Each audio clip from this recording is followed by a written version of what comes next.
on, Junkies. Welcome to a movie review of a film that came out a few weeks ago and is only actually being shown in London now at Repertory Cinemas. I think you can get to see this film on Shudder, the horror horror streaming app.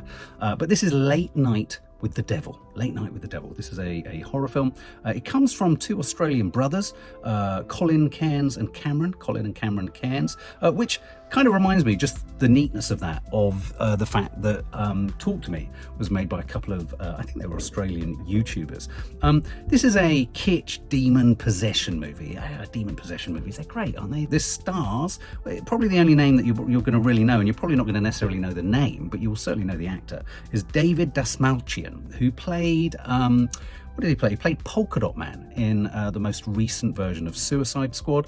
He was also in The Boogeyman. He's got a fabulous face. It's incredibly. I think he was also in Dune Part 2. He's in lots of things, often as a supporting actor, but he's the star of the piece. He stars in this. And what does he star as? He stars as a late night or night chat show host in the form of Jack Delroy. I think Johnny Carson. This is a chat show, and this is described or defined as it's demon possession, but it's also a kind of found footage genre film. So the idea behind this film is that essentially, outside of a kind of intro of about 6-7 minutes right at the beginning, setting up the 70s, telling us that the 70s were a dark and twisted time. You don't need to tell any of us that in the UK. We now realise just how dark and twisted the 70s were, all sorts of malevolent forces at work.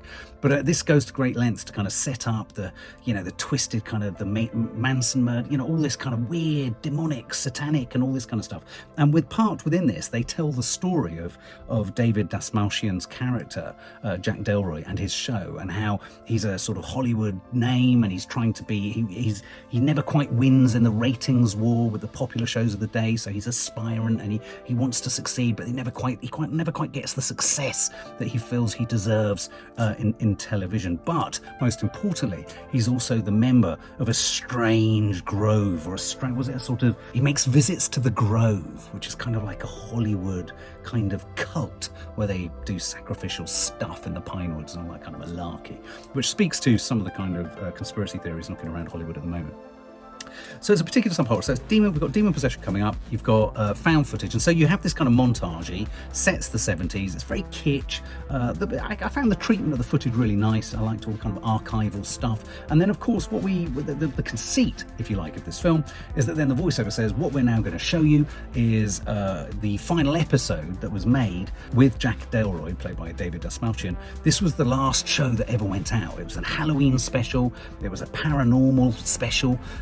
And all these guests came on, and we're now going to show you the film that changed America and changed everything in the world.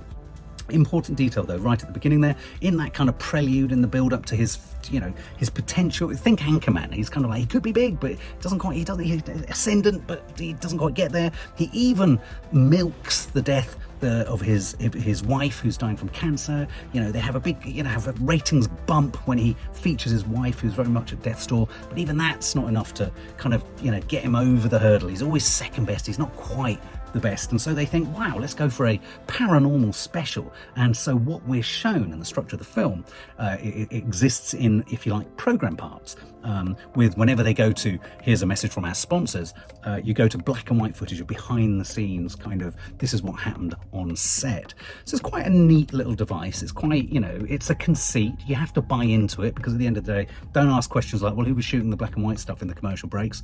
And right at the end, it sort of jettisons the idea of the show, and you're sort of thinking, well, hang on a minute, how does this work? So there are some logistical problems with it, but putting those aside, it really goes for the jugular with that whole kind of chintzy, kind of cheesy, kind of mainstream late night chat show shit. You've got the support act in front of the kind of house band, and he does his lines. He was very good. I like that actor. And then you've got this kind of really quite sort of, all the colours are really sort of orange and brown and all that kind of stuff. So you feel like they do a good job of taking you back in time, and so the set design and the production design of the show that they make us think we're watching is very clever. So the era is depicted brilliantly. Production design is fantastic. Music is brilliant. The sense of camaraderie amongst the crew and cast is fantastic. There's a brilliant exec producer who keeps wandering in the commercial breaks, sort of pushing and pushing and pushing, saying, well, you know, we've got to go for this, and we're getting phone calls of this, and yeah, the ratings are going up and all that kind of malarkey. But as I say, we've had this moment with his wife earlier, and so this is really, and with his wife, you've had the first indication of Jack Delroy's sort of naked, burning ambition, his absolute desire for success, and yet at the same time, what I think David Dastmalchian does a really good job of, he is that sort. It's easy, I think, with the idea of, you know, fame-hungry characters to go for the obvious choices that, you know, fame, they've gone for it for at whatever cost, they therefore become morally bankrupt, and then in horror language and rules, they become fair game to be spliced into 6 million pieces and splattered all over the world. You know, clear. You know, it's like the moment when young hippies have sex or smoke spliff in a slasher movie. You know, they're going to go, and so, you know, a sort of a rabid, blind hunger for fame is another really good reason to kind of kill someone in the most grisly way in a horror film. What they do, which I think is quite successful, and they do something that I think Mia Goth managed to successfully do in Pearl, which is, yeah, she's hungry for fame, and this guy's hungry for fame, but they also part within them a humanity. You can see within David Dastmalchian's performance and in his character within the chat show, as the chat show spirals out of control, and believe me, it spirals out of control, you can see parked within him is a shadow of doubt about his own ambition, or is a shadow of doubt or fear and worry and disorientation and dislocation around the Faustian pact. And I think if there's ever been a film that really speaks to the idea of, well, you know, when we say, oh, it's a Faustian pact, essentially you sell your soul to the devil in return for the rewards. This film is really a film, yes, it's demonic possession, but it's a film about the Faustian pact, what the spiritual cost could be if your pursuit of fame seeks to essentially rinse and exploit the awfulness of what's going on for even your wife if she's dying of cancer. You'll go to any lengths to get the ratings that you want, and so it's good at that. But he doesn't take it. It's not obvious. There's humanity in him. There's fear. There's doubt. There's a kind of you know, a weird kind of, oh my God, what have I actually done here? That's within his eyes all the time. So it's a really, really good shout out here for David Dastmalchian. We have a selection of paranormal guests. I mean, some of them, I have to say, I think one of the possible problems with this film is it kind of peaks a bit too early. You know that this is a film, you know that this was a program that was kind of recorded live and put out. So you're constantly snagged by the idea of it can't go so bad so quickly, or things can't go wrong too quickly, because otherwise they would have pulled it off air sooner. So one of the dilemmas in the storytelling of this film is that they've got to keep us believing as the viewer that everyone there would have kept the show going for as long as they did, to the point at which there's no return, if you get what I mean.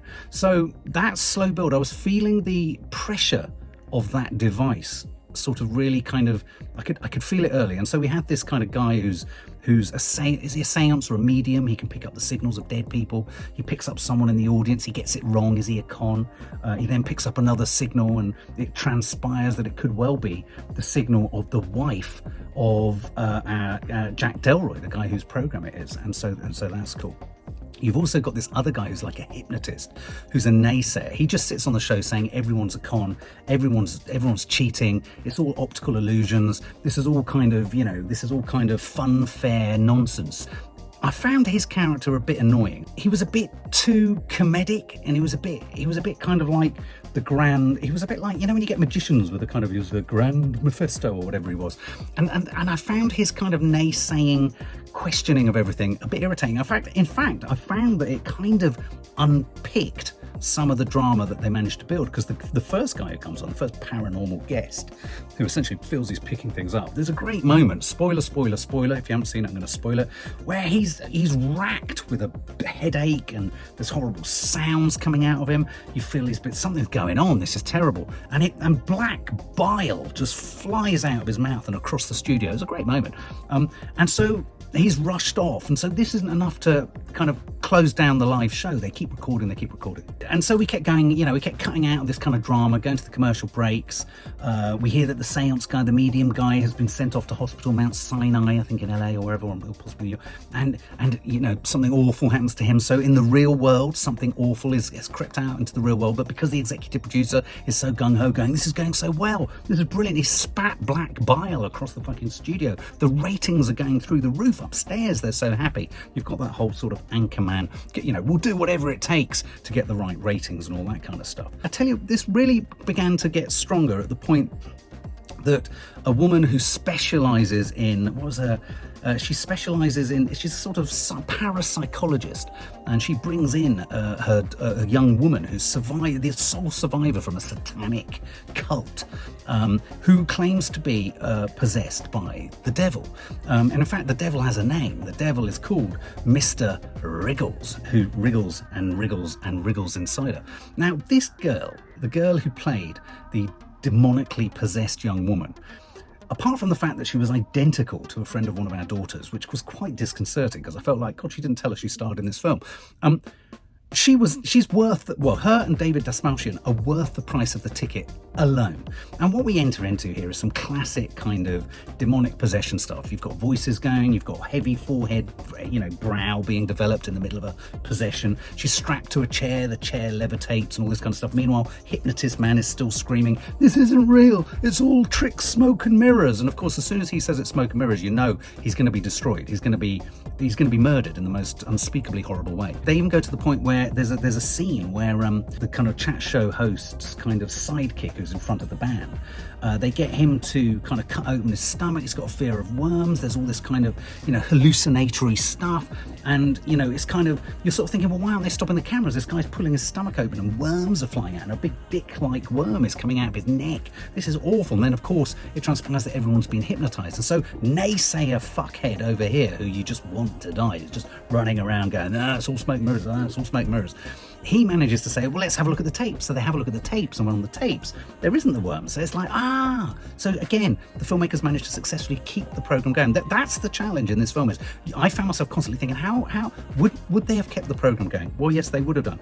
When they get to rewatching the tapes, when they say, let's watch the tapes of the demonic possession, it's all as it was, and therein lies the horror of the piece. And so the film kind of rapidly moves through increasing kind of horror. The girl who's possessed with Mr. Wriggles, she loses control. She starts to levitate, and all manner of hideous stuff kicks off, where naysayer hypnotist guy fabulously gets destroyed. Unfortunately, the poor chap who's the kind of guy who's the sidekick in front of the band, he gets destroyed. The parapsychologist who's been looking after this demonic girl, she gets done. But there are some really, really funny moments in this. There are the way in which it manages to pivot between the horror of what's happening and the never-ending desire to keep giving us adverts from our sponsors. So you'd get really sort of chintzy links into camera, even when Bedlam was developing around them. And then towards the end of the show, as most horror films do, they go to great lengths to set up the rules of engagement, the rules of the horror, the rules of what's happening and how this can happen, the believability of the horror. You've got to have believability to an extent, even if it's utterly unbelievable within its own terms. You've got to make it believable. But then most horror films seem to just jettison with that as everyone gets into a frenzied climactic excitement, don't they? It's like, hey, this is the moment where it's all just going to splurge everywhere. And this film does exactly that. It splurges absolutely everywhere. And we sort of almost forget or come out of the need to who's turning the cameras on, who's turning the cameras off. It all starts to everything's blowing up and lightning's flying around the rafters with the camera lights, studio lights and all that kind of stuff. And then suddenly David Dastmalchian is in this kind of nightmarish version of his show. He relives moments with his wife in it. He's then lying alongside his wife. She's begging him to kill her. And of course he sinks a knife into her. And at that point, the camera pulls back and suddenly it's like, oh no, he's been hallucinated and drawn and mesmerized and hypnotized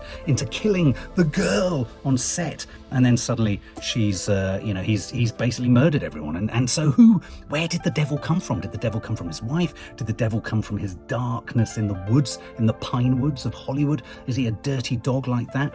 And so consequently this really kind of erupts into a real kind of Grand Guignol TV studio hellhole of horror. I think I've made it sound really good. It's great. It's serviceable. It's funny. David Dastmalchian really is the kind of thread throughout that really holds it together. And he does a sterling job of making us believe that he is hosting this totally out of control, all over the place kind of show. It creaks at the edges of its own conceit. You can forgive it that's fine. I do think what it suffered with was it had to hold back on the awfulness. So you got terrible moments, but you know, like the bile and like the worms coming out the stomach as an hallucination, right then through to the kind of demonic possession scene where the chair levitates. It had to graduate the horror, and in graduating the horror, I felt it needed something more terrifying and more sinister at the front, and I felt that the whole film perhaps missed a few more potential David Lynchian kind of just unsettling details. I'll give you a small example, which they didn't follow through on, or I don't think they did though. Maybe it's an Easter egg, and maybe someone with really kind of keen eyes will go, oh no, what that was.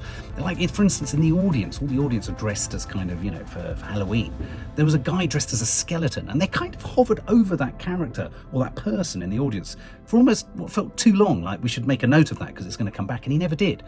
And I just felt that there could have been, I felt there needed to be some other sinister aspect to the audience in the room that could have made this whole thing even more sort of sinister. It wasn't sinister enough, and yet it was dealing with really sinister topics and the sinister thing. You don't get more sinister than demonic possession, do you?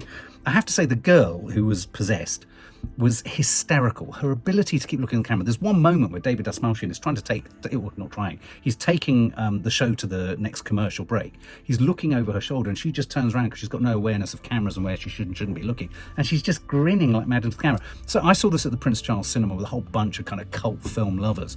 Lots of hysteria, lots of laughter. I think this is becoming one of those films already that has a really kind of cult following. So there's a lot to enjoy in this. It'll be a fabulous night out on a Friday. Go and see it, and as I say, it goes up its own arsehole in the end, and why not? It's fun. And I think, again, David Dastmalchian has to be given a shout out. He keeps the whole thing kind of strung together he keeps it cohesive. If the lead actor wasn't so strong, I think it would have all just spiraled off into stupid directions. All of that said, I would say, well, as I say, this is as much a statement on the desire for fame as it is a clever horror film. I think go in with that as a thought, and I think you might enjoy it even more.